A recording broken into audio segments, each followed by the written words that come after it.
as your behavior is good, you are there. Yes, but if you have knowledge as well, then your merit is high. तो कोशिश करनी है knowledge भी अच्छी हो. अगर नहीं होती है तो नॉलेज अगर नहीं है अच्छी है तो उसमें अपने आप को जकड़ना नहीं है, अपने फियर साइकोसिस नहीं क्रिएट करने हैं.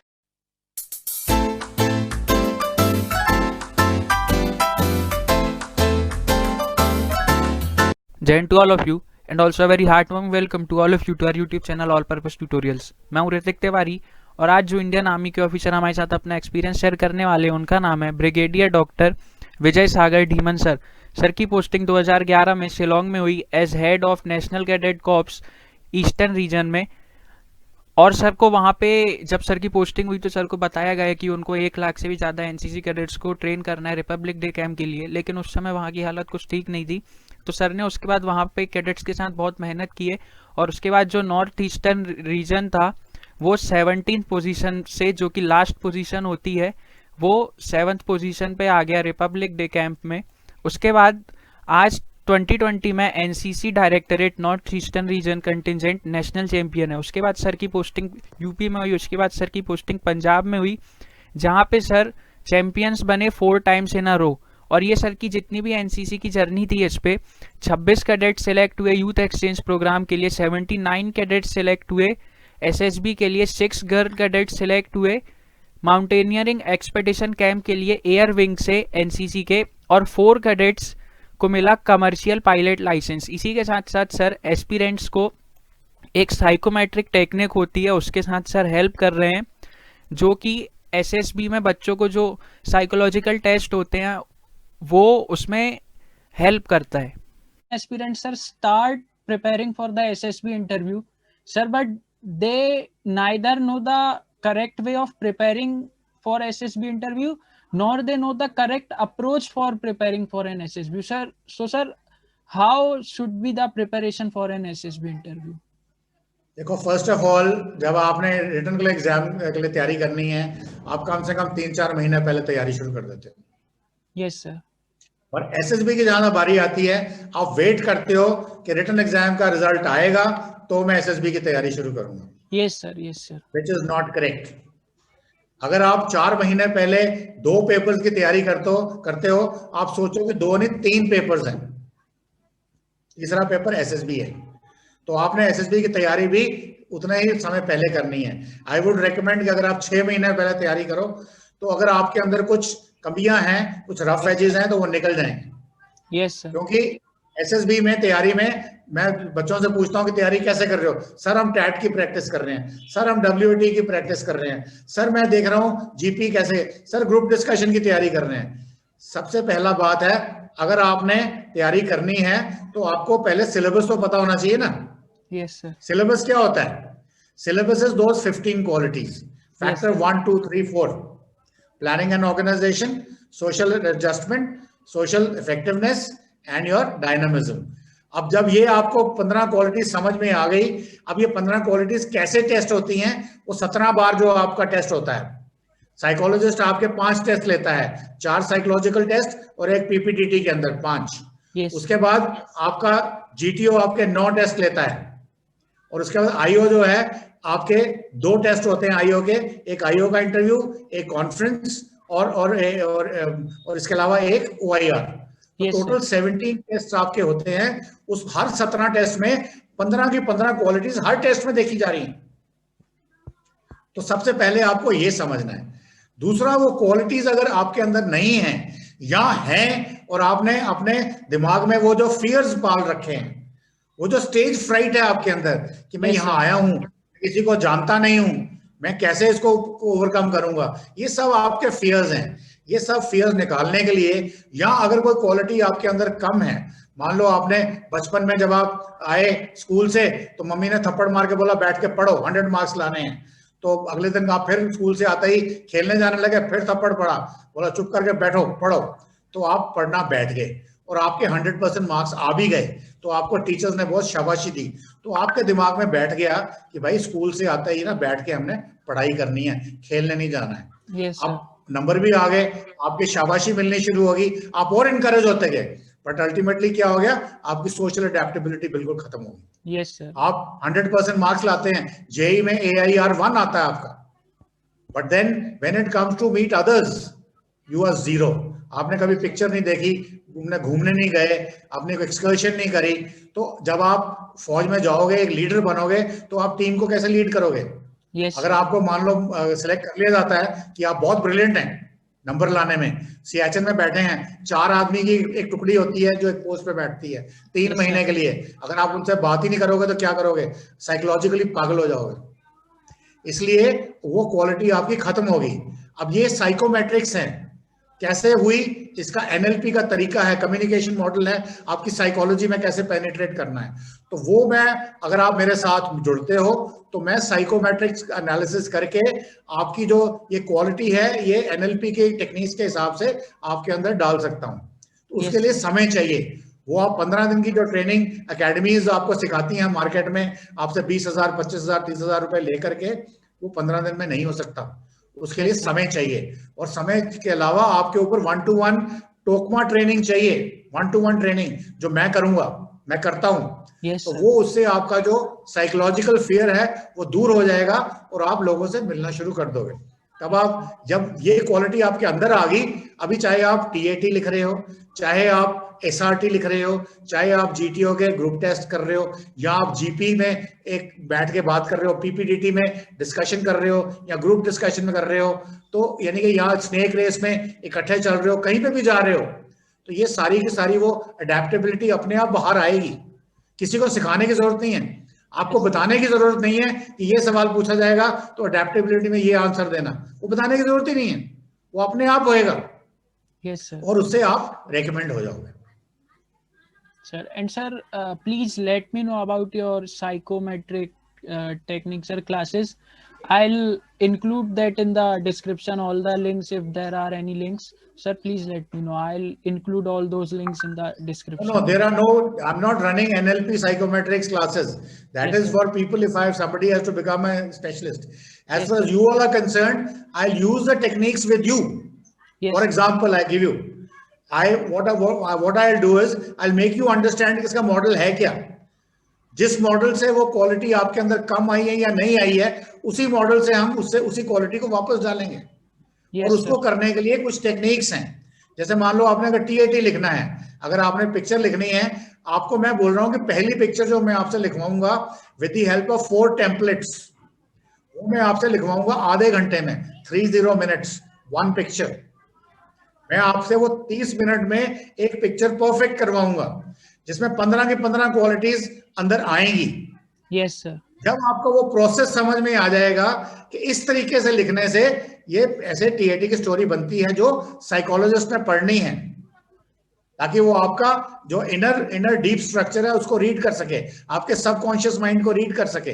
देखो, पिक्चर की जो स्टोरी लिखनी है ना, हम रविंद्रनाथ टैगोर को बुला सकते हैं, मुंशी प्रेमचंद को बुला सकते हैं, शेक्सपियर को बुला सकते हैं, इन लोगों को नोबेल प्राइज मिले हैं, मगर ये जो यहाँ स्टोरी लिखनी है, इसमें वो लोग हो सकता फेल हो जाए। Yes, sir. और इसमें हमने थीसिस नहीं लिखना है, इसमें मैं आपको जो टेक्निक दूंगा उससे आप पहली स्टोरी आधे घंटे में लिखेंगे, दूसरी हो सकता है 20 में, करते करते finally before you go for SSB you will write the story in 2 minutes. आपके पास 1 मिनट को रेस्ट का टाइम होगा जब आप पिक्चर लिख सकेंगे। और क्योंकि मैं रेकमेंड करता हूं, पहली बार आप स्टोरी लिखेंगे, मैं देखा बच्चे लिखते हैं 25 लाइन की स्टोरी लिखते हैं, Yes, sir. दूसरी बार 20 की लिखते हैं, करते करते मैं बच्चों को लाता हूं आप लोगों को, आप सिर्फ 8 या 10 लाइन की स्टोरी लिखेंगे, less than 2 minutes you will write. And वहां पे सारी की सारी जो आपकी OLQs हैं, जो साइकोलॉजिस्ट ढूंढ रहा है, वहां आपको मिलेंगी। उसी तरह से SRT में जो आपकी रिएक्शन है, उसमें फर्क सिर्फ ये है कि TAT में आपने एक नेचुरल लीडर इमर्ज होना है, जबकि SRT में आपको लीडर बना दिया गया। You are the hero of the story, please write it. यहाँ पे भी you are the hero, but here you are emerging as a hero. वहां 50 और लोग खड़े हैं, उसमें से आपको इमर्ज होना है। और यहाँ पे आपको बता दिया है कि आपने बाथरूम का दरवाजा खोला, सामने सांप खड़ा था, अब बताइए आप क्या करेंगे। Means you already the hero, so you are nominated, here you are emerging. तो इस किस्म की टेक्निक्स जो है लगा करके आपको मैं बताऊंगा, ग्रुप डिस्कशन हो रही है, सब बच्चे बोलते हैं सर फिश मार्केट होगी। Yes, everybody wants to speak, और फिश मार्केट में जब आप एक कंसेंसस पे नहीं पहुंचोगे, सेल्फिश बन के रहोगे, दूसरे की हेल्प कैसे करनी है, मैं आपको एंकर्स दूंगा लगाने के लिए। एक लड़का आपको बोलना ही नहीं दे रहा है, बुली कर रहा है डिस्कशन में, उसको कैसे चुप कराना है, आपने कैसे बोलना है कि वो अपने आप शांत हो जाएगा। तो इस किस्म की चीजें, एक बच्चा जो बोल ही नहीं रहा बिल्कुल भी, आप उसको कैसे इंकरेज करोगे? तो जो जीटीओ आपको देख रहा है, वो देख रहा है कि आपने तो भैया जो शोर मचा रहा है उसको चुप करा दिया, जो बोल नहीं रहा उसको आपने बुलवा दिया। आपके पास मटेरियल चाहे नहीं भी था, वो ये नहीं देख रहा कि आपकी नॉलेज कितनी है, पर वो जरूर ये देख रहा है कि आप कोऑपरेटिव हो, आप दूसरों की मदद करते हो, जो ज्यादा बोलता है उसको कम करते हो, जो कम बोलता है उसको बढ़ाते हो, तो आप श्योर शॉट हो जाओगे। But yes, if your knowledge is good तो आपका मेरिट हाई हो जाएगा। एक मैं एग्जांपल देता हूं कि मान लो आपको आगरा से दिल्ली जाना है, तो आप जब आगरा रेलवे स्टेशन पे पहुंचे, सामने ट्रेन खड़ी थी, तो आपने अगर अच्छे जवाब दिए तो आपको उसने बोला कि मैं आपको एसी फर्स्ट क्लास में सीट दूंगा, या कम दिए तो एसी 2 में। परंतु आपने बिल्कुल गलत जवाब दिए, पर आपने एटीट्यूड सीख दिखाया, आपने बुली को डाउन प्ले करवाया टैक्टिकली, साइकोमेट्रिकली, और लिमिट था उसको ऊपर चढ़ाया, तो आपको कम से कम सेकंड क्लास में, जो अनरिजर्व्ड सेकंड क्लास है, वहां जगह तो मिली।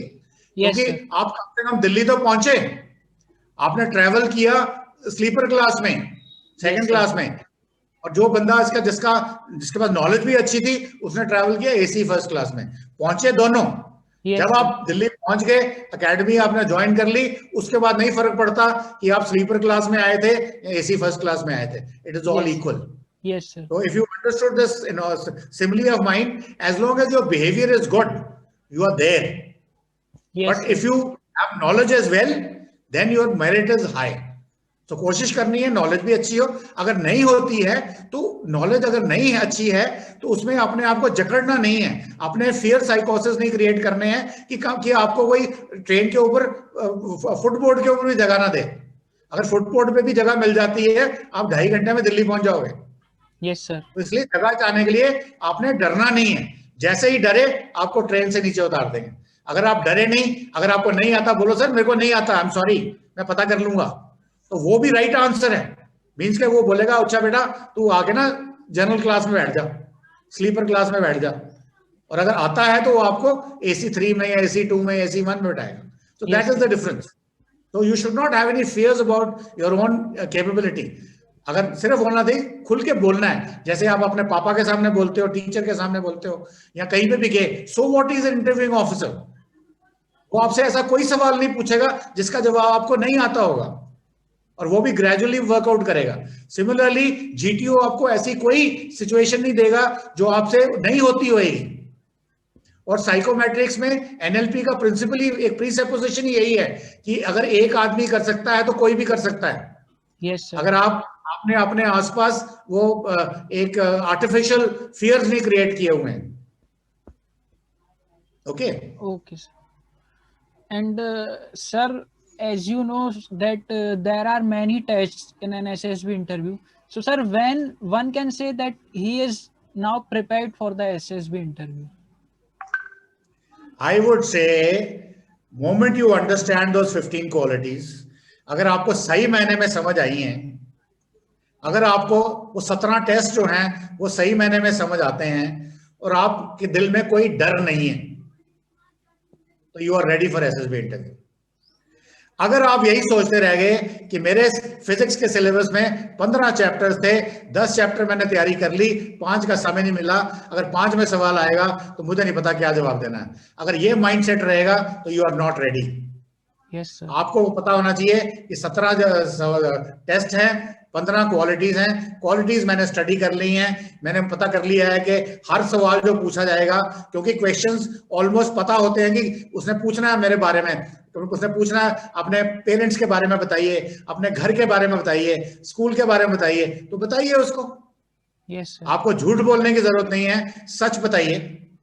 आपसे वो PIQ फॉर्म भरवा रहा है, हर कॉलम के पीछे एक पर्पस है। आप मुझे बताइए PIQ फॉर्म में जब वो पूछता है कि आप कौन से गांव में रहते हैं, उसकी कितनी पॉपुलेशन है, क्या करना है उसको पॉपुलेशन लेकर के?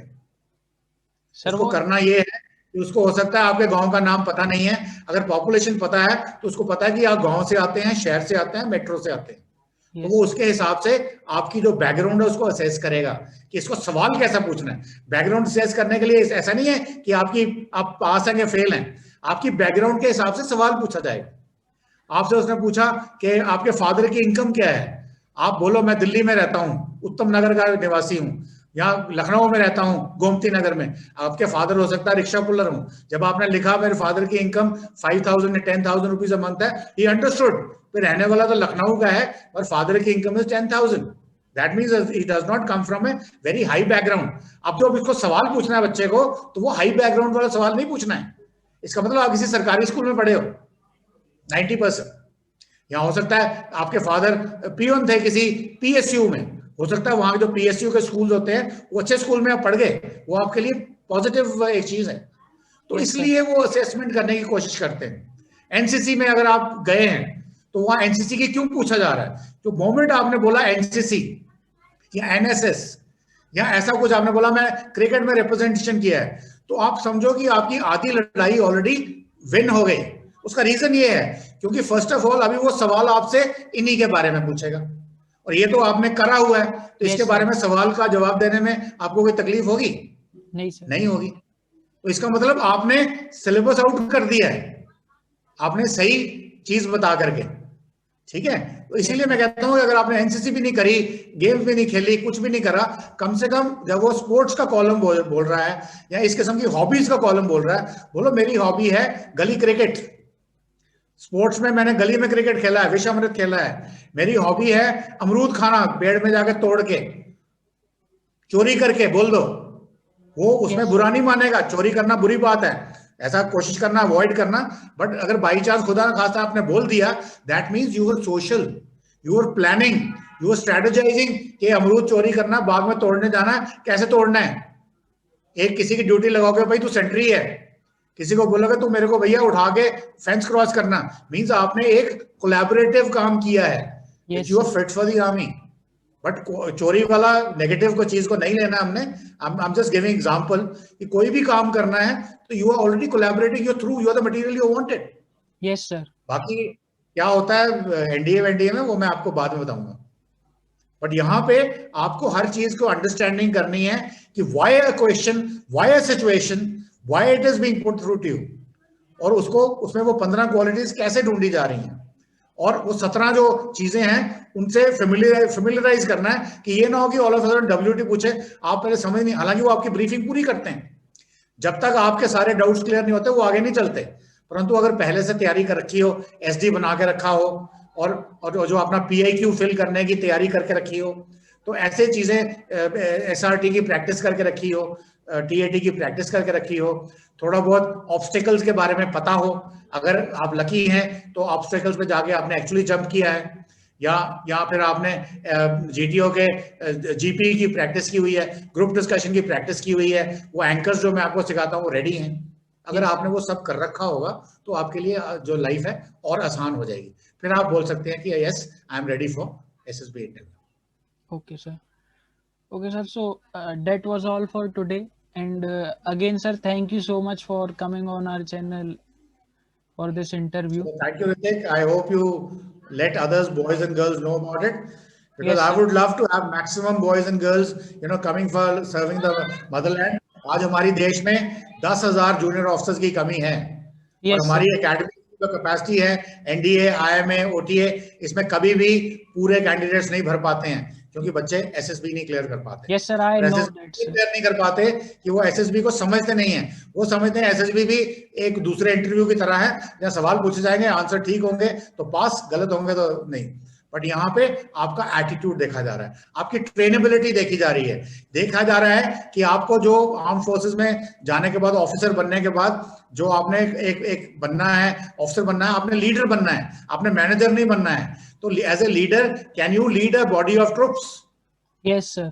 You can lead a body of troops, and you can lead a body of troops only if you have planning and reasoning abilities, if you have social adaptability, if you have leadership qualities, that is a factor 3, and you have dynamism in you, कि determination है, stamina है, और छोड़ना नहीं है। और ये सब है तो you are fit to be a leader in the armed forces. Armed forces, army officers are not managers in corporate sir. sitting in air conditioned offices, but they are the true leaders of the men on ground. Yes, Whether sir. army, navy, air force, everywhere. Okay.